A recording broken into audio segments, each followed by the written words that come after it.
This is Duke University.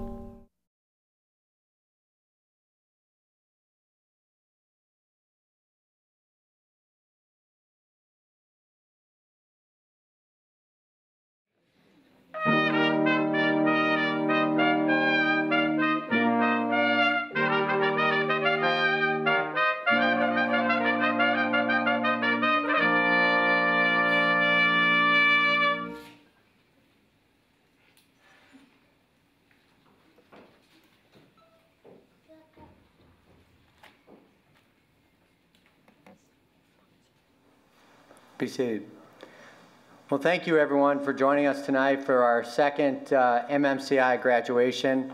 I'm Kevin Schulman. I'm Director of the Health Sector Management Program, and it's really been my great pleasure to work with all of our MCI students over this past year. We've been talking a lot about the program today and the idea of who would be crazy enough to come to a business school to get a medical informatics degree, and why would you go about doing that? And I was talking with one of our guest speakers about the first focus group we ever did for this program. We advertised on NPR and said we were going to start a new program at Duke in medical informatics in the business school. And a room of people literally showed up, not one of whom had a healthcare background, not one of them had an IT background, but all of them had a story about the healthcare delivery system and something that happened to them and their family that was a failure. And they all said IT should solve this. They all knew it innately. And that was the interest. That's what resonated with them and with us. And so this program today and our graduates today, I can tell you, have the idea and understanding of technology, but technology for a purpose. How do we use technology to improve our lives, to address the most important issue in our economy, no offense to the bankers in our business school, but the healthcare system. Improving quality, reducing cost, improving access. These are the kinds of ideas and challenges that our graduates are facing and are going to bring forward. This program is new. It's only 2 years old. And already, I hate to say this to last year's class, there's been a tremendous change in terms of the caliber of the students and their accomplishments this year. You know, you all, I'm looking around the room at parents and proud family members. Well, we're proud too. My boss, Rob Califf, came in, Vice Chancellor of the Health System, to do an hour with the students this spring, and has spent 3 months talking about his interaction and how wonderful that was. So we really are very proud of what the students have accomplished this year, coming from all around the world and out to go back out to have an impact. And use the skills and knowledge that they got here, their knowledge that they learned from the faculty, but as well as from each other. They pushed us really hard this year. We pushed back a little bit, but we're very excited and thrilled to see what comes next. So thank you all, friends and family, for joining us. And let me turn this over to Bill Boulding, the Dean of the Business School.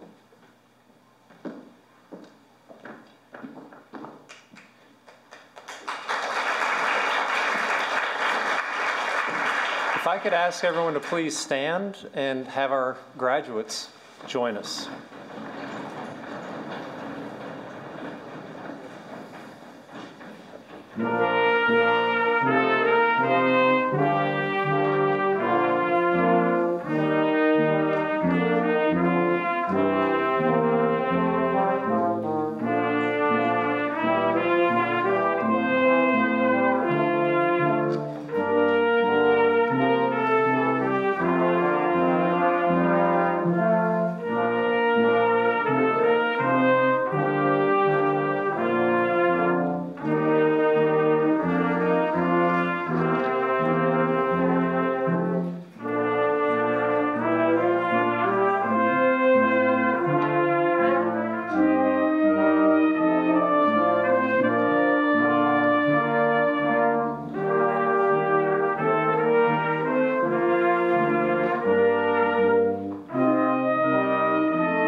Please be seated.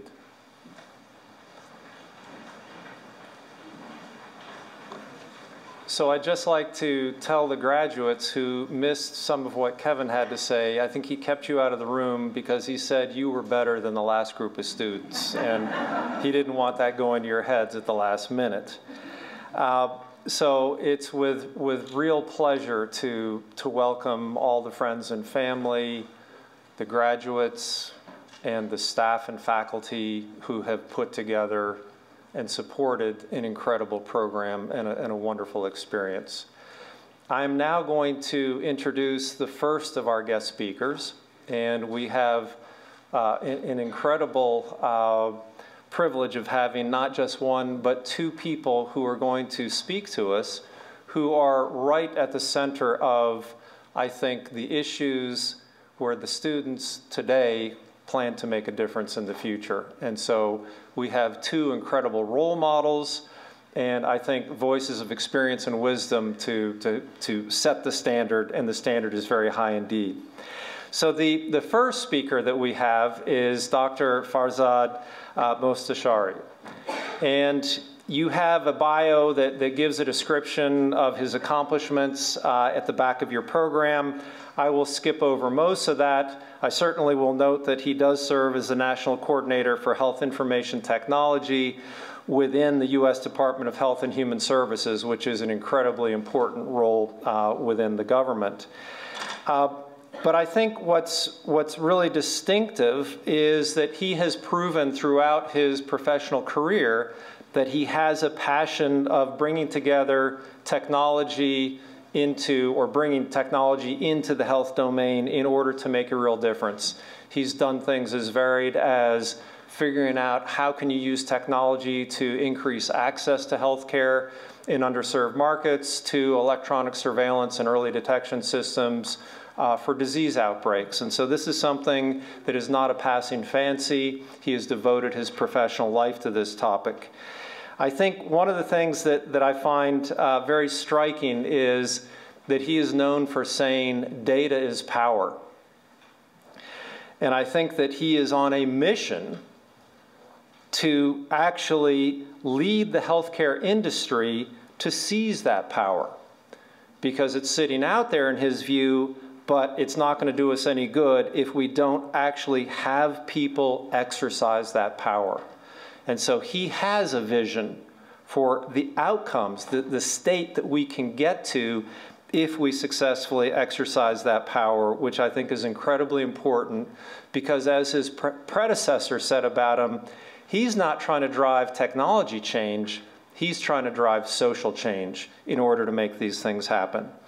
And so it's with real pleasure to have you here with us today. The last thing I'm going to mention is, in the middle of everything that he does, giving at least 5 talks a week, for example, he also tweets, as a good technology person should, and has, by I think today's count, 3,487 followers, and probably more after today. So welcome.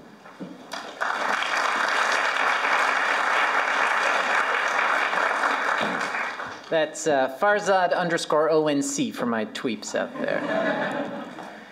Thank you, Professor Shulman. Thank you, Dean Boulding.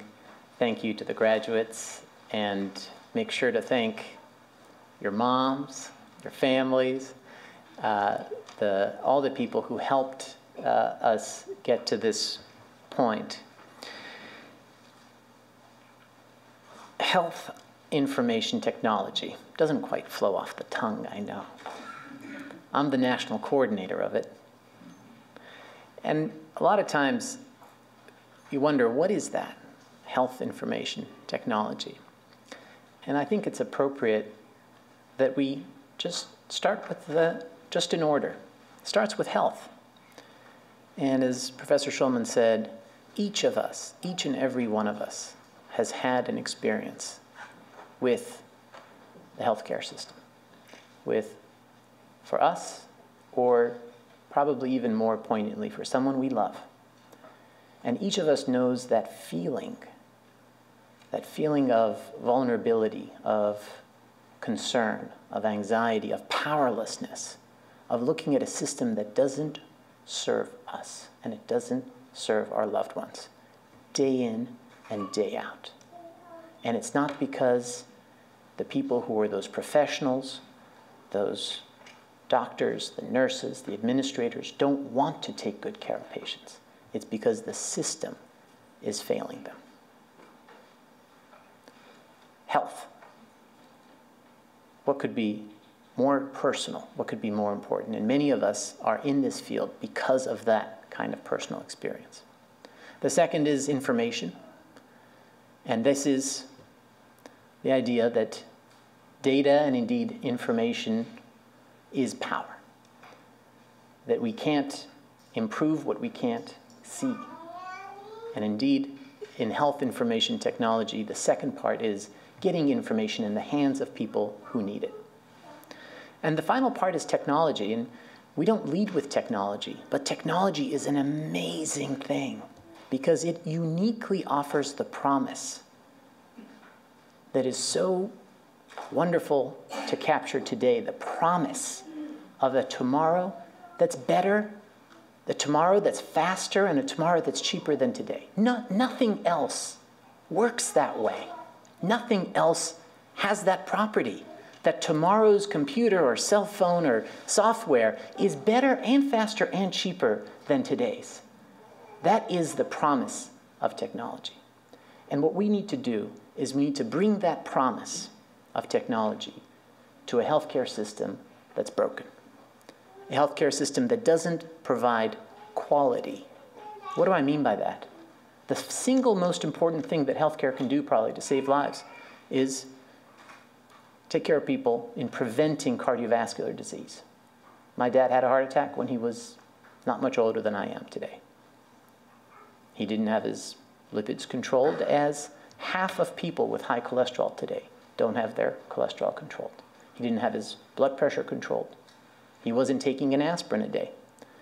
And only 43% of people in this country at high risk for having a heart attack or a stroke are taking aspirin. How much does that cost? That's what our system is failing us on quality. On safety, where 200,000 people die a year. If anyone's gotten a handwritten prescription recently, knows how that can happen. Anyone who's been with someone in the hospital and hoped desperately that theirs would not be the one where the medical error takes place knows what that's about. And it certainly doesn't deliver efficiency. If we were getting value for our money, that would be one thing, but we're spending now twice as much as comparable countries without getting any better quality for that. But today is not a day about thinking about how the healthcare and all the efforts, previous efforts to improve and transform our healthcare system have not met the challenge. Because every one of them was an attempt to change one part of a complex system. A system that brings together payment, it brings together how care is delivered, it gets together how care is paid for, how patients care for themselves, and you can't change one part of that. You can't insert technology into a system that's fundamentally not prepared to improve and expect it to improve. You can't simply change payment when you can't measure quality. But the good news, the cheer that I bring, the cheer that I feel, the optimism that I feel, is that all parts of the system are changing. Now more than ever before, I'm optimistic that we have technology. And yes, we've had more progress on health IT in the past 2 years than in the 20 years before that. It's a great time. Lots of jobs, I'm told. Yes, payment is changing. Whatever you want to call it, accountable care organizations, coordinated care, patient-centered medical home, bundled payments, shared savings. The bottom line is that we're not going to keep paying for widgets on the basis of how fast you produce them, how many visits you can squeeze into the day. Payment is going to be based on outcomes. Payment's going to be based on the total experience of the patient. Payment's going to be based on how well you produce what you do, not on individual tasks where each person says, I'm going to do the best job I can do on my isolated task, and if the patient dies, well, I did the best on my task. It's going to be stringing those tasks together in a process that yields the right outcome. That's the promise. Payment is changing, technology is changing, and the third strand of this new triple DNA for our healthcare system is patients' engagement with their own health, the tools that they have, the miracles that are in all of our pockets, hopefully turned off, that provide an incredible rate of acceleration of innovation about ubiquitous connected platforms for consumer technology that offer means of patient engagement. I was talking to an ACO, Pioneer Accountable Care Organization, is going to be paid under this new model. And I said, what's different about this than managed care days? And he said, patients can go anywhere they want, so we have to share information. Wonder, how about that? They want to share information now. He said, patients go anywhere they want, we have to be sticky to patients. Wow, sticky to patients. And he said, we have tools now that we never had before. And that's what you're going to be doing. You're going to be helping to create those new processes of care. Welcome to the revolution. Welcome to the revolution. I have some principles to offer you. As we were looking at how to do this massive change transformation for the country, small staff, lots of decisions to make, and we realized we have to figure out, what do we stand for? How do we operate? What's our operating system so that each person can make decisions? And we came up with our 5+1 principles, and I think they can be a good guide to you in whatever you choose to do. The first is open and inclusive decision-making. Of course, it's very important for good government for us to explain what we do, but I think in any process that you engage in, any change process, we call it governance of that process, right? Making sure that everybody is heard and has a seat at the table for whom this change is going to affect is going to be incredibly important. That's one. Two is eye on the prize. Know why you're doing what you're doing. Know what the goal is. What's the North Star? What are we trying to do? And be flexible about how we get there, but know where we're going. Keep your eye fixed on the prize, because otherwise it becomes a technology project, and then you're lost. Feet on the ground. So, open process, eye on the prize, feet on the ground. Feet on the ground says, be based in reality. Feet on the ground says, start with what works today and build incrementally. It's how the internet was built. Start simple. Do the minimum workable unit, minimum shippable product. Start simple and build on top of it. Keep your feet on the ground. Don't be afraid to confront reality as it is, not as we wish it to be, but build on what actually is here. Foster innovation. We need innovation. And the market, the free market, the American dream is the single best chance we have of innovating and inventing our way out of every problem we've ever had, and this is not going to be any different. And people like you are going to be the ones. It's not going to be Washington. It's going to be you who creates that innovative spark. Our fifth principle is watch out for the little guy, by which we mean it should be open to all. In everything you do, yes, you're going to have an obligation to your company, the hospital. You're all doing good work. But think about the least able in everything that you do. Make sure that the benefits of what you do accrue to all.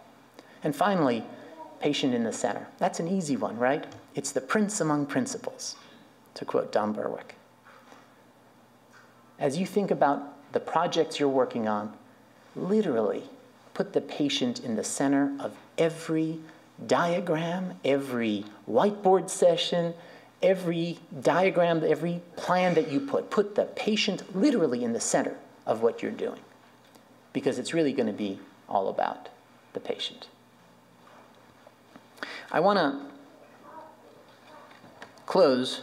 This is a management program, and I want to share a little bit with you, in addition to the 5+1 principles, which we'll quiz afterwards, and before you get your diplomas, there's going to be a little test of that, so be careful. Some lessons from management or leadership, and it doesn't have to be, you're not necessarily going to be a manager the first day you graduate, but everybody can be a leader. no matter where you are. And I want to share 3 things that I've learned. The first is, as we've alluded to lead with mission. Lead with mission. Don't talk about, if someone says, what do you do? Don't say what you do. Say why you do what you do. And then talk about how you do it and what you're doing. But always know why you do what you do. Start there. Start every project with, why are we doing this? Lead with mission. People will follow. The second is base judgments on data. And data we trust. And you need this brutal honesty, really, with yourself. It's hard. It's hard to say, we're going to actually look at not just what we think and hope, but what is actually happening. Measure, measure, measure, monitor. Learn if you are failing and change. Don't stick to a bad plan. Monitor what you're doing, validated learning. Iterate quickly and get out of it. If it's not working, double down if it is working. But be brutally honest about every single measure that you measure. And finally, know yourself and know your team. The single most important thing to management is knowing who you're working with, what they bring, and focusing on their strengths, not their weaknesses. Asking them to do what they love to do. Find out what they get into the flow with. Find out what you get into the flow with and do that. Don't try to do something. Don't try to ask your team member to do something that they're not enjoying. And ultimately, it's going to be that knowledge. It's going to be that joy of getting better every day. Getting better every day. Learning that's going to keep you part of the revolution to change healthcare as we know it. And you're going to do it. I know you are. Thank you.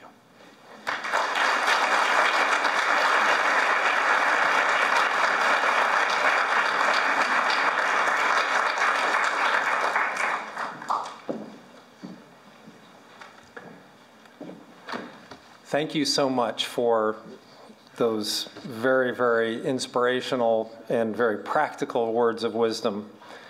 And now we're going to shift to our second speaker, Ms. Charlene Underwood.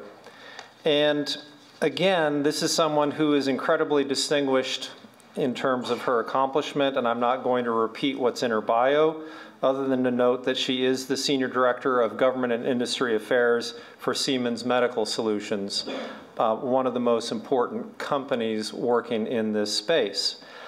But there are a few things that I think are notable about Charlene that I want to mention before she begins to speak.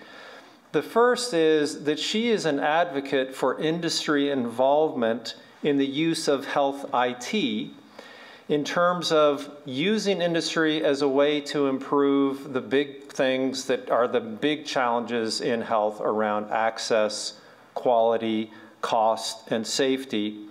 And she gets why we would have a program like this in a business school. She totally gets that given her perspective. And so that is refreshing to hear her perspective. She is also incredibly distinguished in terms of other roles that she takes on. And she just stepped down as the board chair of HIMSS, which I find that the health industry has acronyms that will rival any industry on earth. But HIMSS actually stands for the Health Information Management Systems Society. And she has been elected a fellow of that society as well, which is quite an honor. But maybe the most interesting designation that I've seen about Charlene is that she was designated a fierce woman to watch in health IT. And when I learned that there's this fierce woman, I thought, well, this is interesting. I mean, here she's an incredibly charming woman, passionate, but I was never scared in any way. But the reason that she was named a fierce woman to watch in health IT is because she takes fierce positions, and that she was willing to be a champion of open standards in order to promote interoperability, That's a mouthful. Even though she works for one of the big vendors in this space. And so she has the ability to look at the big picture, to look at the common good in order to really solve some of these big and challenging issues where IT can make a difference. So Charlene, we welcome you.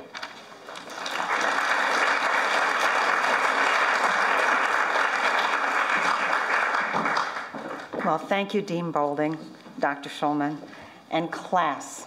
Congratulations. I want to start by congratulating you, the 2012 graduating class of the Masters of Management in Clinical Informatics program. What a great day for you. Now, I had the pleasure to review your profiles, and that's a pretty impressive front page that each of you offer. I can offer you some advice there too in terms of career guidance, but we won't go there right now. But I came away with a pretty distinct impression that this class has the power, to quote one of your classmates, to change the odds. Now, okay, can't come to Duke without thinking about basketball. I think aren't basketball and championship and Duke synonymous or something like that? Okay, so there's another day in history. Maybe those of you who are basketball fans might recall it. It was April 5th, 2010. On April 5th, 2010, there was this NCAA basketball tournament, and it was Butler and Duke. Well, I was actually in Indianapolis that day. Of course, the governor said we had to watch the game. And so, you know, I recall that last shot of the game when Gordon Hayward dribbled up to half court and he shot that ball in the air and we're all watching it. He's praying. And we watch. It seems to hang there forever. And it missed. And that Cinderella story ended. Reality resumed. And Duke won, 61-59. But, you know, the story didn't end there. In fact, it just begun. Because those Butler people, they had a dream. They were a small school. And that made that dream come true for all those other small schools that shared in that Butler dream. And so, you know, that's why it's my belief that you here, your small class, certainly because of your diversity, your experience, your expertise, has the power to make a difference in healthcare and to change the odds.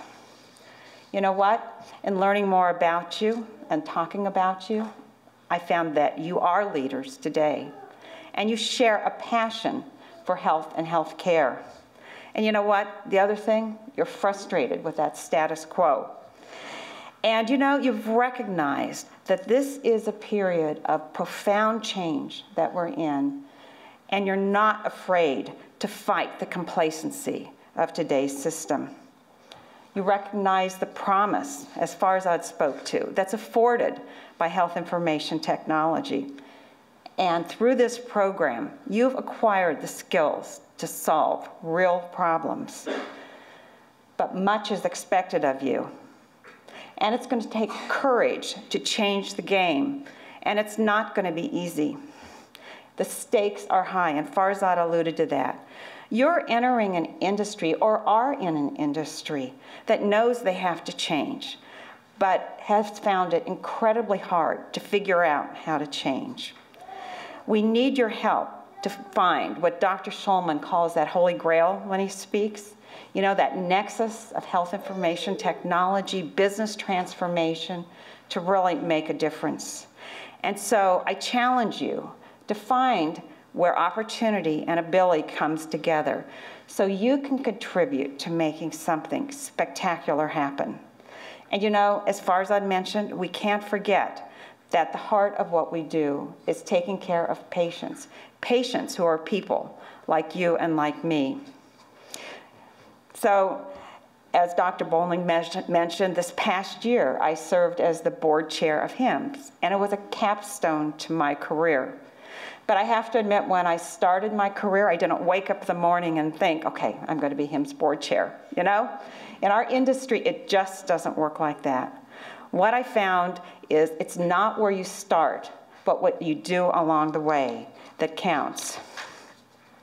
So we mentioned I worked at Siemens. I've worked hard. I've developed products that I was proud of that really helped improve productivity in caregiver settings, that helped reduce errors, and really made a difference.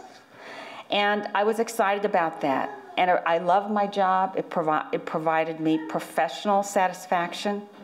But I, too, like you, I reached a turning point. And that turning point happened when I joined an organization called CPRI, the Computer-Based Patient Record Institute.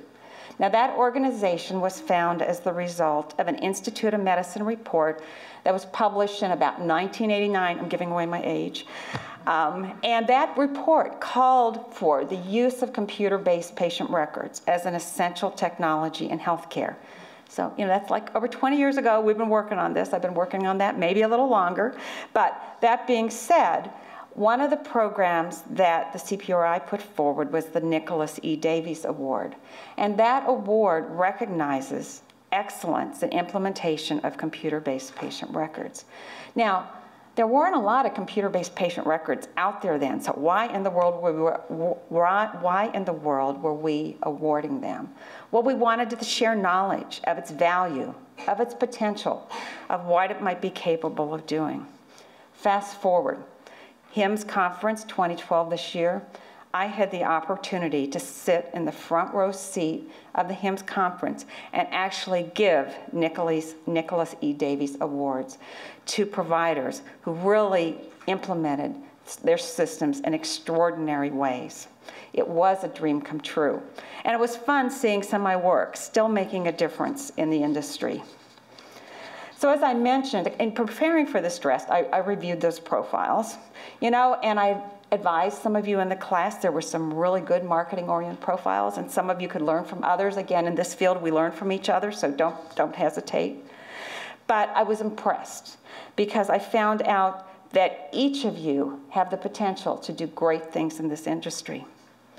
Pam, she says she's committed to making the right things easy to do and the wrong things hard. And Florence has a passion for process improvement. Look at her profile. She writes things in terms of outcomes accomplished. Very impressive. I'm a manager too. Ian has a lean background and a third-degree black belt. And Dan has substantive experience in entrepreneurial endeavors. And Brian, he's the most wanted doctor. He has a vision for how to use mobile health technology. And the physicians from Nairobi, they want to make a difference in their country. And that speaks to the global nature of health and healthcare. You have the potential, but it's only half the equation. The other part is you must love what you do. Farzad mentioned that. And you've got to have a passion for it. And more importantly, you've got to have courage to make change happen. And those are going to be the forces that drive you forward. You've got to focus on what you're doing well, do something that fulfills purpose beyond money and position. Now, money and position, that's still pretty good, but do that, because the rest is going to follow. So, you know why? It's important that you work hard because your stakes are going to be high. Farzad didn't mention, but I do participate on some of his committees. I'm on the HIT Policy Meaningful Use Work Group. And that role of that work group is to define the incremental policy for advancing the adoption of computer-based patient records in the United States. We've changed the name. Just like you said, we changed acronyms. Now they're electronic health records. So the Meaningful Use Work Group is already drafting requirements for the next stage of meaningful use. And those of you in the audience with some IT background will say, okay, well, where's Farzad? Because we want to know where the second stage is. But he zipped out before we could ask him that. Anyway, I've been running the Care Coordination Group. And this group has a vision. We have a vision that maybe by the time stage 3 comes along, and that's around 2016, that there'll be enough infrastructure and enough standards in place where we can really start to support this concept of collaborative care models. So what's that mean? That means that information about patients is shared among different venues of care. And that means patients and providers can use that system to kind of track their care and to plan their care and to see where they are in the care process. So what might that look like? Well, imagine a whiteboard. We kind of see some of those whiteboards in ED. You know, and on that whiteboard, there you are, and your care is tracked. You can interact with it. Maybe it's on your phone, and you can see what's happening with your care and who's responsible. So like Farzad said, where there's transparency in data, transparency in management, there's transparency in your care. So I've been sharing that with some stakeholders, and I take it out and say, here's our vision. And you know, and I share it with technical people, and I share it with clinical people, and they say, okay. And I expected them to say, oh, too hard, we're never going to get there. You know what they tell me? Certainly there's technical challenges, but what's going to be hard is the cultural feasibility. So cultural feasibility, how are we going to address that? It's going to be you here who've been linking together the use of technology and business and process improvement to understand that we have to change the social context of the world we live in, the habits of caregivers, health professionals, and of patients to engage in this process. That's the challenge that's facing us. So I'll be a little bit more specific. You know, sometimes you're in the frying pan, you know, we're trying to imagine this brave new world, and you jump into the fire. Well, in the course of all this visioning, I happened to have a situation personally where my father was diagnosed with cancer. So all of a sudden, I walked into a situation, he's 88 years old, receiving treatment for cancer, where I'm in the midst of coordinating his care. Well, it was a wake-up call. I'm just amazed at how little coordination goes into his care process. I'm amazed at the attitudes of people. And in some cases, those processes and tools seem to have developed in a vacuum. And those of you who have done care coordination, I'm sure there's some of you who have taken care of your patients, know exactly what I'm talking about. Class, I challenge you. There's incredible efficiencies that can be improved in terms of coordinating care. Efficiencies that will make care better, efficiencies that will make it more productive for the caregivers, and efficiencies, frankly, that will really make it easier for the loved ones who are trying to care for their patients. So in gathering some input about your class, I found you have a common bond that has tied you together. And that's really about patience. Patients and having access to the information, patients' engagement, and patients having access to the information about their care. And that you recognize as a class is by engaging patients and engaging them in their data, that's going to be a fundamental building block to the cultural change that we're talking about. Another theme emerged, and that's that you all value sustainable change, infinite scalability, replicable processes, and data process improvements. And you know what you've learned? You've learned how hard that data collection task is, and you've learned how much variability is there. But also you've learned how to reduce the variability and how to make that data collection easier. So this is another area that's literally packed with opportunity to improve. Data-driven knowledge is the linchpin for a learning health system, and Farzad talks about that. That's a true game changer. HealthBridge, actually, and Farzad was there last week, is a health information exchange in Cincinnati.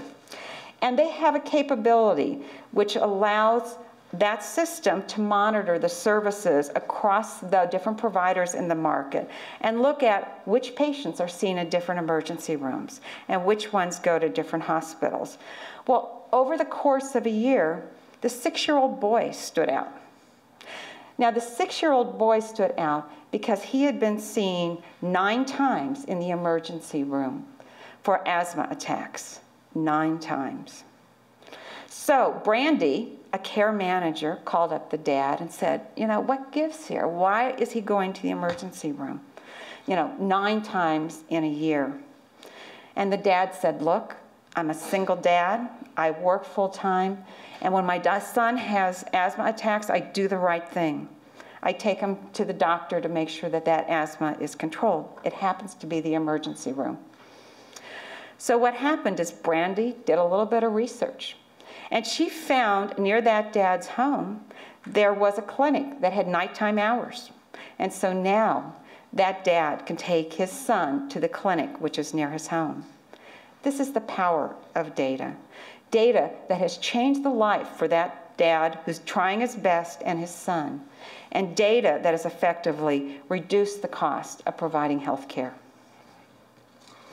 Your work's cut out for you, and you guys have had the unique opportunity to learn from each other what a system of care can be. And I doubt that you'll ever look at today's health system in the same way.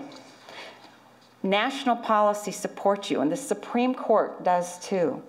The ruling that the Supreme Court upheld on June 28th affirmed that Affordable Care Act is the law of the land. We are in that period of profound change, and your class is built for action and change. You've learned firsthand that it's going to take this ecosystem and have this value chain of players to address today's challenges. Farzad talked about the role of government, and he stated it well.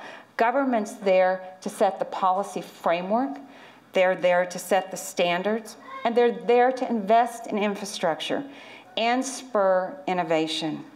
But when it comes down to it, it's us here, we here, who are in the industry that are going to be the catalyst for figuring out what is that innovation, how are we going to change the delivery system, and how are we going to apply the best practices that emerge to making healthcare better.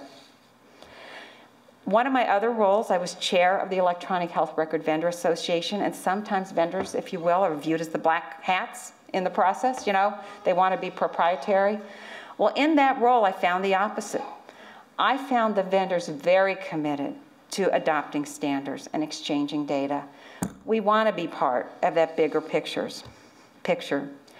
So graduates, you have the perspective and skill set to build a health system that you're proud of. And as I look among you, I see intensity and purpose in your faces, maybe a bit of sadness, because you realize today from your bonded class, you've demolished those silos. You've clarified your purpose, and you understand it's patients that are at the center. So use this opportunity to build a career and leave a legacy that changes the odds. A legacy said that you faced unsurmountable problems and had the courage to overcome them. Rely on your abilities, because they will take you far. So we all share this dream of making things better. And healthcare has room for lots of dreams, and we've got to get busy rolling up our sleeves and making those dreams into reality. Now, one thing I've found is that healthcare is a team endeavor. And the better we collaborate, the better, if we will, raise the tide, raise the boat for all. So my last bit of advice, get involved with organizations like HIMSS. Be a champion. Be the voice of change. Be the agent for what that future system could look like and how HIT can help make a difference. So together we here can make a difference. And all of us, the faculty, your family, and your friends, we are excited to see what your contributions will be. Thank you, and congratulations.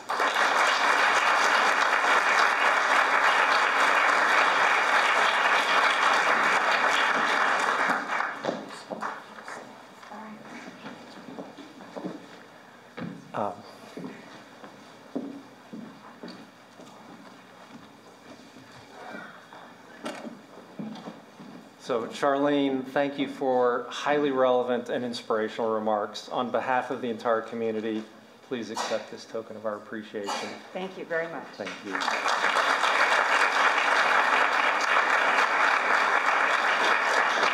And now if, Kevin, you can.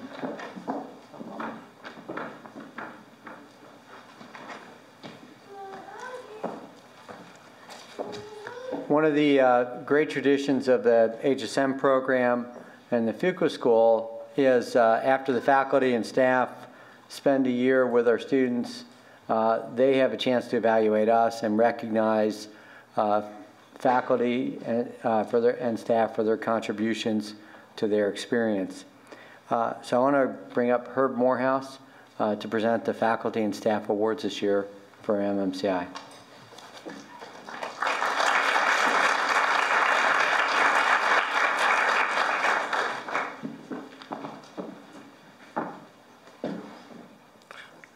Thank you, Kevin. And thank everyone for a great turnout. I think this is proof that we did not do this alone. On that note, and on behalf of the MMCi Class of 2012, I'd like to present awards for excellence in teaching and service.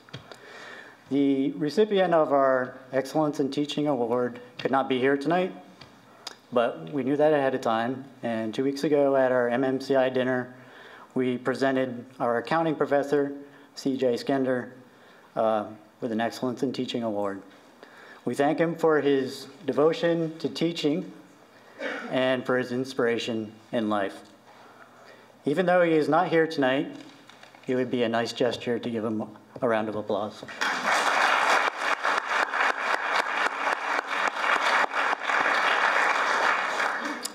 The Excellence in Service Award is for a Duke University staff member. Time went by fast. On the other hand, it seems like MMCi is all that we've ever known. But now we're done. And I don't know about the other students, but I'm having a hard time adjusting to a normal life. I still think we have SAS homework due. But we're done, right? Good. So we were busy. We had business plans to write, requests for proposals, numerous readings and assignments and exams and papers on accounting, finance, operations, management, clinical informatics, healthcare IT, and many other flashbacks. But getting caught up in all that, we may not have recognized help that we received getting into the program and getting through it. One person in particular dedicated himself to MMCi and especially to the students. During our normal class time, he was usually there getting feedback, listening, and making sure that we had what we needed.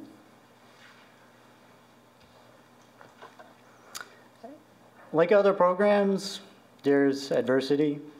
He stood up to this, and he handled it gracefully. If we were to look back, before we were even accepted, at one point, there was no class of 2012. So there was no Brian, there was no Pam, there was no Lee, there was no Raquel and Becky and Santa, and all the other students who will graduate tonight. But this person helped us become part of a truly unique program. With the friendships that we made, the education we received in business, healthcare, and technology, we know we will make a difference together. This is a class to remember, and we're grateful. On that note, please join me in congratulating the MMCi Excellence in Service Award, Randy Sears.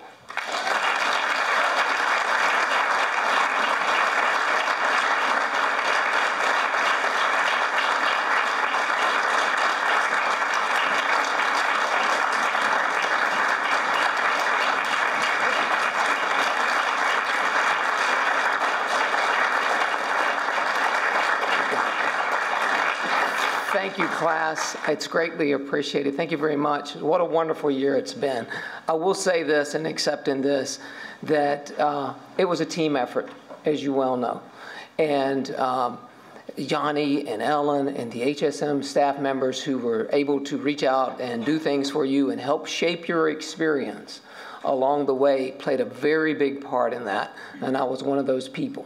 So I will accept this on behalf of all of that group and say thank you once again. Congratulations, class of 2012.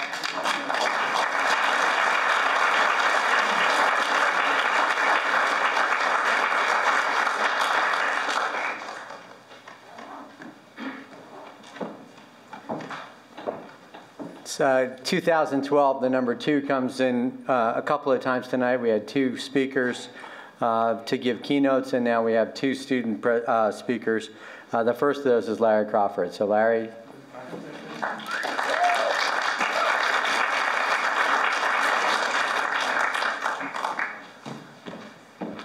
Good evening, all, and boy, it's a great turnout, far more than what we had dreamed of.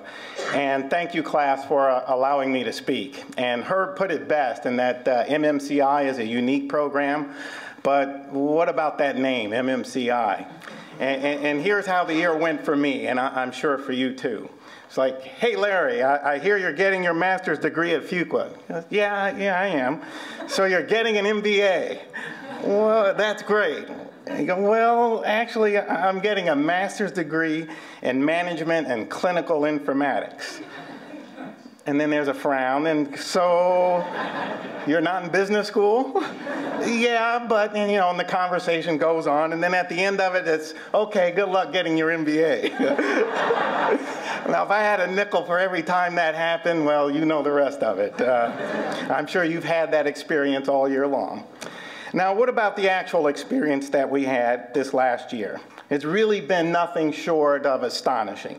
Really a whirlwind of all the things that Herb talked about. Clinical document architecture, supply chain management, brand valuation, price-to-earnings ratio, adjusting entries, the 5 forces. Little inside joke. Skunk Works, team rooms till late. So make no mistake about it, it was very much business. But what about the MMCi degree? It's a bit quirky, draws some furrowed brows. However, history tells us that this is not new. The first business school in the US was established in 1881 at the Wharton School of Business at the University of Pennsylvania. Other schools soon followed as the US was transforming into an industrialized nation, and the need for new methodologies to manage the many new businesses that were springing up, and the need for better management grew wildly. Thus, in 1900, the first management program was initiated at Dartmouth, now the Tuck School of Business. And the degree offered them was the MSc, Master of Science and Commerce. And I'm sure many conversations were similar then in 1900. And many at the time wondered what that was all about too. And it too was thought to be a bit quirky. However, it was this degree that gave way to the modern day MBA as we know it. The US and the world, in fact, is transforming again. Now to the information age where terabytes of data come and go in an instant. And there is a burgeoning healthcare industry with out-of-control costs. And there are questions about what that cost gets us as a nation in terms of quality, which we've heard earlier. But now, as then in 1900, there will be new methodologies formed and new ways to manage those methods. And those with business know-how, informatics know-how, will certainly benefit and make contributions. Now, even though I don't have gray hair somehow, possibly, I don't know how, I've been around the block a time or two, and as a consequence, I've worked with many groups in many different settings, several times with life and death in the balance, at all hours of the night and day. And in those settings, you really get to know the true measure of a person and a team. And I can honestly say that this class of 2012 measures up to absolutely the very best. This class is really bright, innovative, fun, And most important, by all means, really important, I have been really, really struck about how caring and collegial we all have been. And really, in the end, in spite of all the business and all of informatics, that's all that really matters, is how caring and collegial we have been. And with that, I will say thank you. I did my 3 minutes, Kevin, right on the button.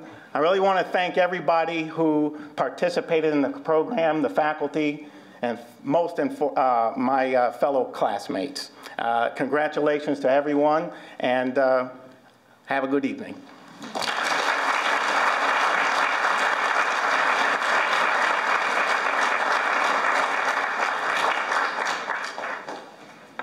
Our next speaker is Santosh Mohan.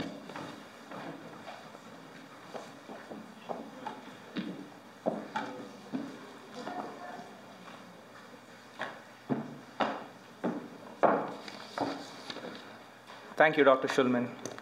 Thank you, Larry, for loosening up the crowd. Good evening, namaste, ni hao, hujambo, annyeong haseo, and kumusta. My fellow graduates, pum, pum, pum. No, I'm not going to do that. I am not going to do that because I am under a contractual agreement that I will not outshine Larry in any aspect of my speech today. So the best material that I have written up will be gone unsaid. And it is indeed a great honor for me to be standing here on this podium today. I came to Durham from Bangalore, India, which is about 8,000 miles away from here. And I come from an education system that has a starkly different definition of education from what I have received here. As I watched the video a couple of days ago that talked about the changing paradigm of education, I couldn't help but identify and relate very strongly with what we've been doing for the past 1 year. And this video was from Ken Robinson, who had this theory of divergent thinking. And this is exactly what we've been doing for the past 1 year, thinking divergently and thinking disruptively. We didn't just think creatively, but we developed an essential capacity for creativity. If you reflect on our class discussions, we came up with lots of answers for a question. We came up with lots of ways of interpreting a question. And this is really unique to the field that we are in. This is unique to the healthcare field. Kevin Shulman made Clay Christensen our guru, and he made disruptive innovation our mantra over the last 1 year. We were constantly reminded of the fact that our collective mission of bending the cost curve of healthcare was bigger than any one of us or anything. And we kept reminding each other that healthcare is too important to be remaining the same. And I'm being very honest when I say that this has been the most rewarding experience of my life. And I'm sure it applies to you too, and I'm sure you've had a very enriching experience, an experience that brought together personal talent with personal passion.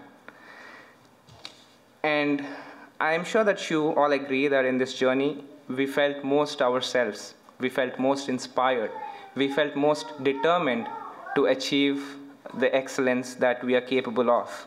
And I am extremely proud of the education and the diversity we represent as a group here today. On that same note, I can't help but be reminded of how small this world continues to get for the educated and the elite. I can't help but be reminded of how difficult it continues to get for less privileged to access healthcare here and abroad. I speak for my international cohort when I say that a large population in our home countries are forgotten or left behind. Many cannot dream of education that we have received here. And many cannot dream of accessing the healthcare that we hope to deliver. Their voices are not as loud or as influential as ours. So let's not forget to listen to them. You know why? Because none of us were born into an equitable world, and none of our children will be born into such a world. So it's important for us to listen to them. And I sincerely request and urge my fellow citizens of the world to become invested and give back to their country and its healthcare system the value of the education that we have received here in this past 1 year at Fuqua. I request all of you to build a movement for service to those less unfortunate, both here and abroad. And to my classmates of America, I want to tell you that your exceptional work ethic, your tireless, meticulous approach to excellence, and your intelligence were truly, truly, and absolutely inspiring. Well, for now, savor the goodbyes and welcome the new beginnings. You and I, my fellow graduates of the class of 2012, cannot afford to forget our purpose and its fulfillment in this industry. We are in this journey together. Go MMCi.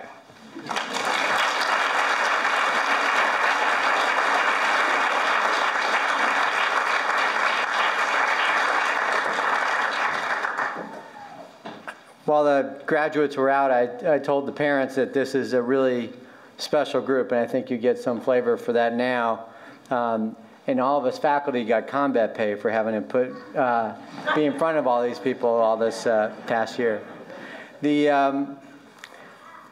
It's time to recognize, actually, despite this diversity of talent, the school did recognize 3 of our students as Fuqua Scholars this year.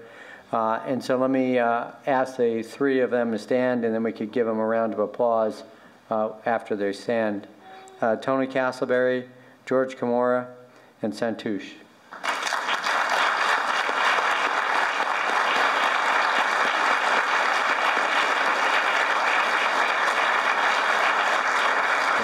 Congratulations on your achievement. Now it's time to actually recognize each of our graduates individually.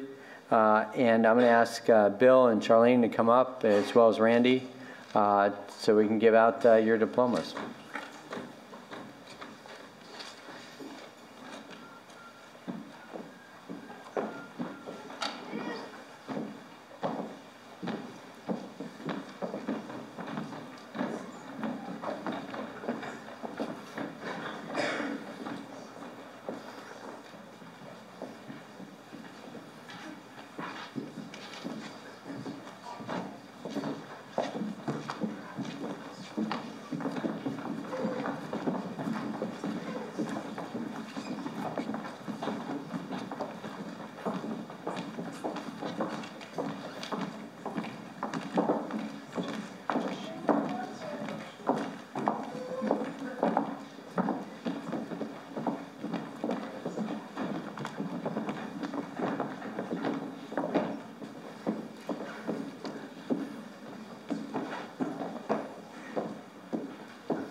Okay.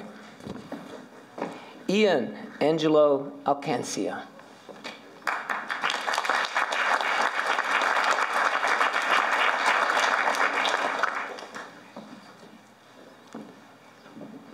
Sakiran Analdas.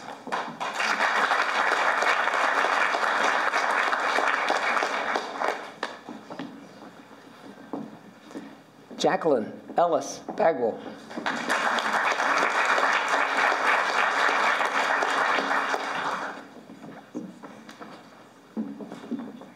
Raquel Bartz.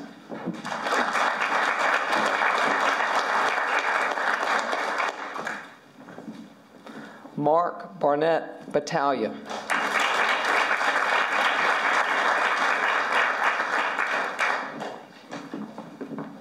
Anthony William Castleberry.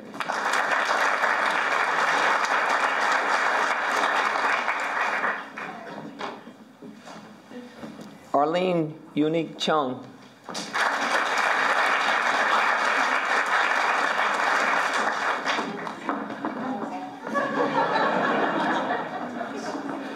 Congratulations, I know.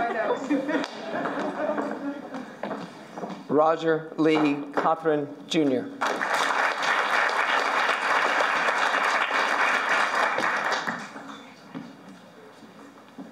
Pamela Jean Earl.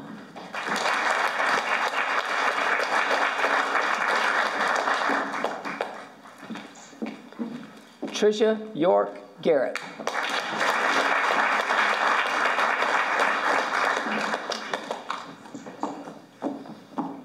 Brian Carey Griffith.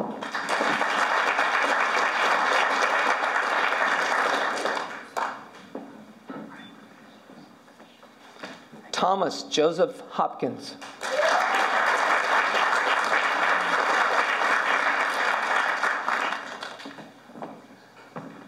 Lisa Marsha Jones.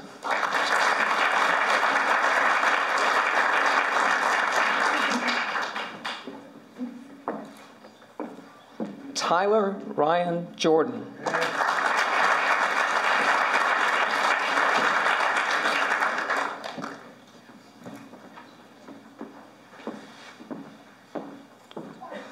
George Kiranga Karomia.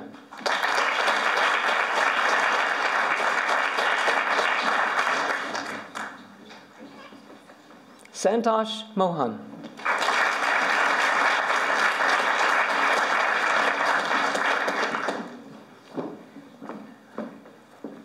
Herbert F. Morehouse, Jr.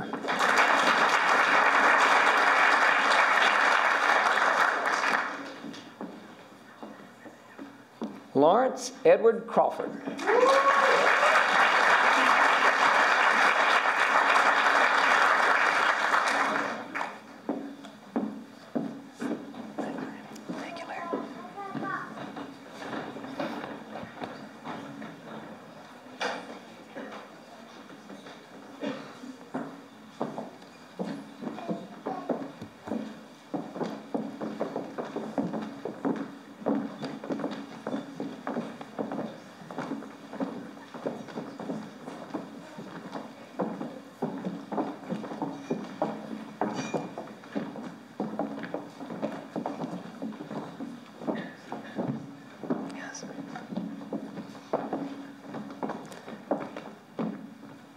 Florence Tondo Muganda.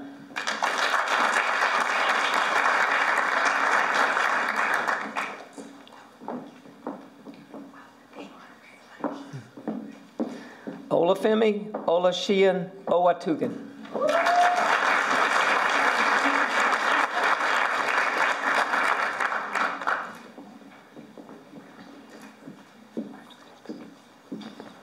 Justice Kalanzi Paul.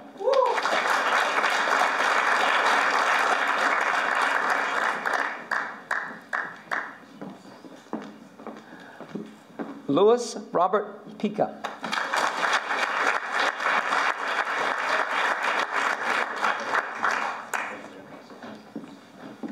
Matthew Glenn Roman.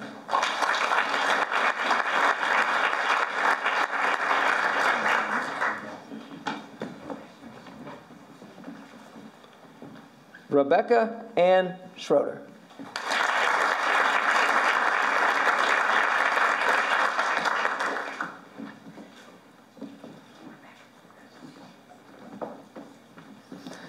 Jonathan Kevin Siegel.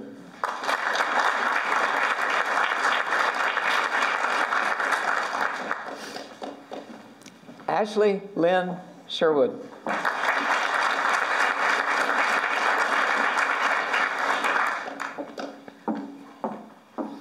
Sudha Srikantaswamy.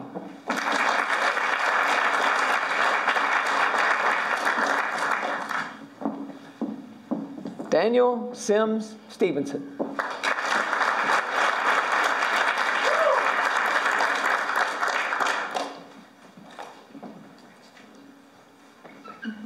Edward Glenn Stiver.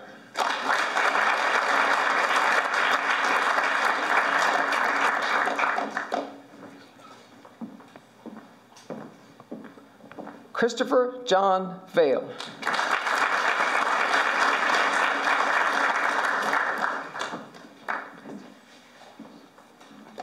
Jeffrey William Ventimiglia.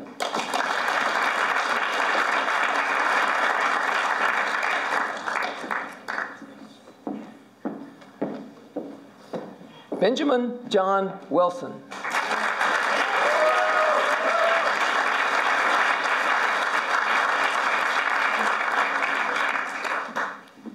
Ye Wu.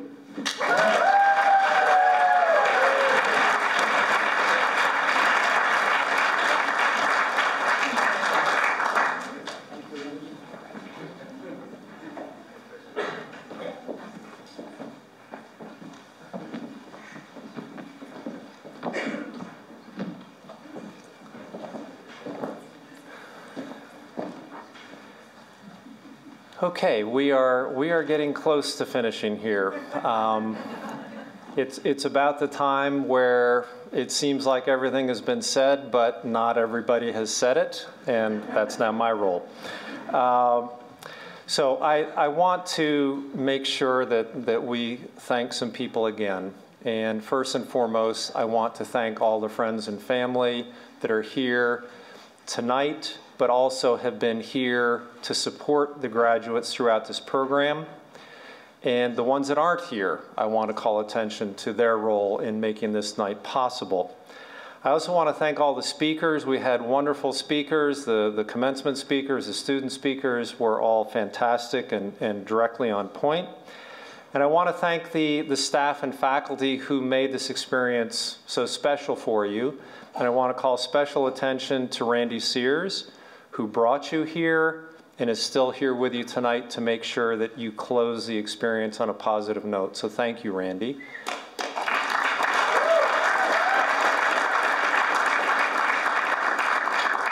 And I want to thank Kevin Schulman. None of you would be here if it weren't for Kevin. This program is Kevin's brainchild. He was an incredible innovator in terms of taking an idea and driving it to execution. And as we can see, not just execution of any quality, but of the highest quality. And so, Kevin, thank you so much for making this possible.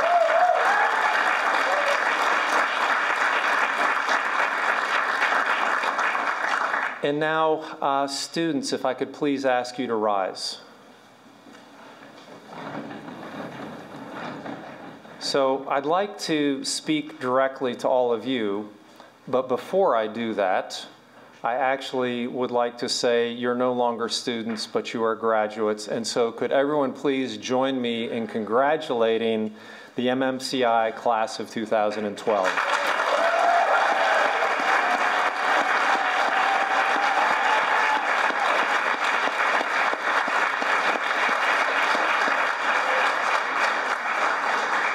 Okay, so I just have thanks to give you and then 4 requests. So the thanks.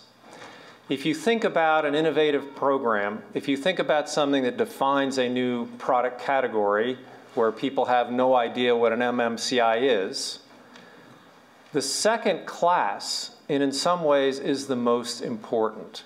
The first one, you'll get people, I'll try anything.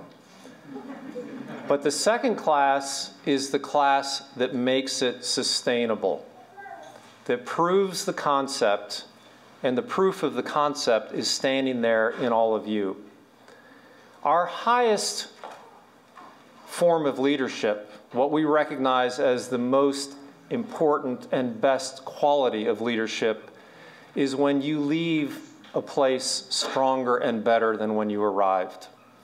And all of you have exhibited that form of leadership, and so I can't thank you enough for having made us all better and stronger. Thank you.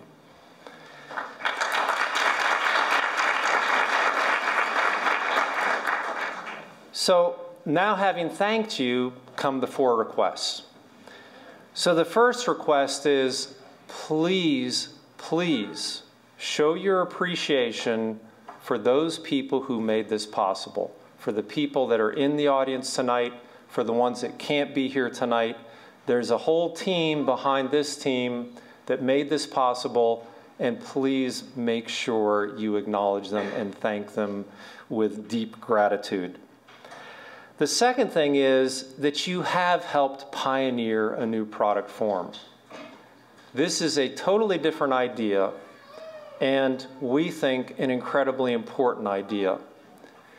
I heard the same comments about what's an MMCi from the incoming class today that I heard from one of your class speakers tonight. And so I ask for your help. Please stay connected to this program. Please stay connected to this university and this school, because all of you will be the proof that we need to explain the value of this new concept. And so please, your pioneers, help those that will follow behind you and make sure that this gets stronger and stronger, and years from now, we talk about MMCI as, yeah, everybody's got one of those.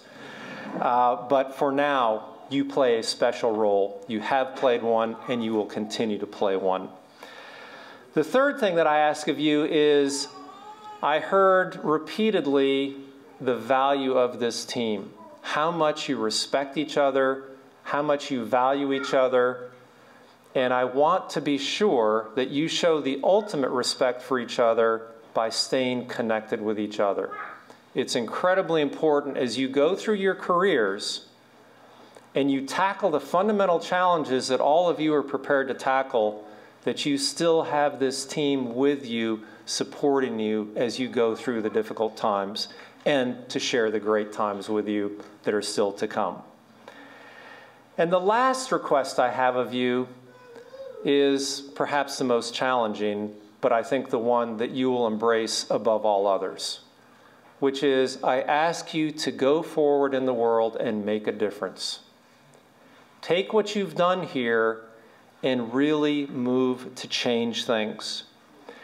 You have chosen, by being a part of this program, you have chosen a career path where there are enormous challenges around the world in the healthcare sector that need your help.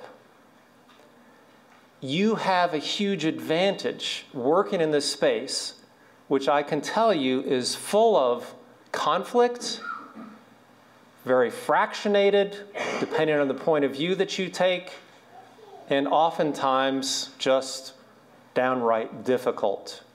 But you have a huge advantage, which is, as your two commencement speakers noted, you have the power of data. Now, data alone is not sufficient. All of you have to harness the power of that data. And you have to turn that data into information. But in fact, that's not a high enough standard for you. Because if you look at the healthcare industry, it is floating in information.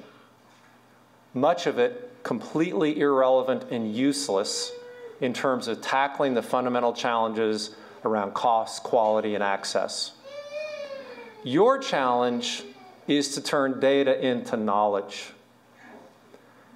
And my father once said something that I didn't understand at the time, but I totally understand in terms of the challenge all of you face, that knowledge is produced through the orderly loss of information. So go forward, lose lots of information, and gain much knowledge. Thank you all so much.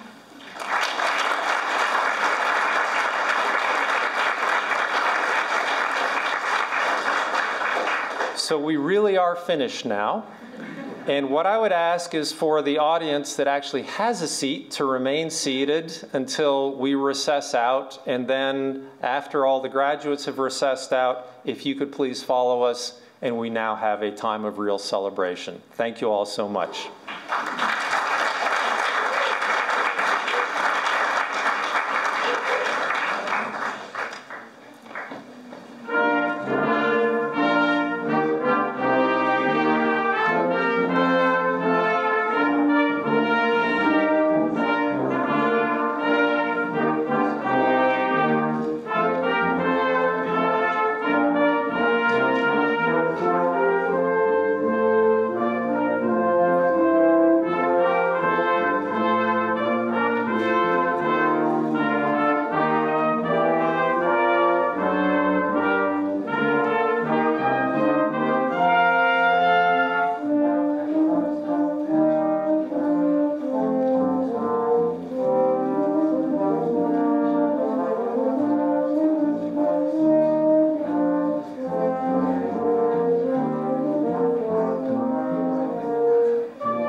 Produced by Duke University. online at duke.edu.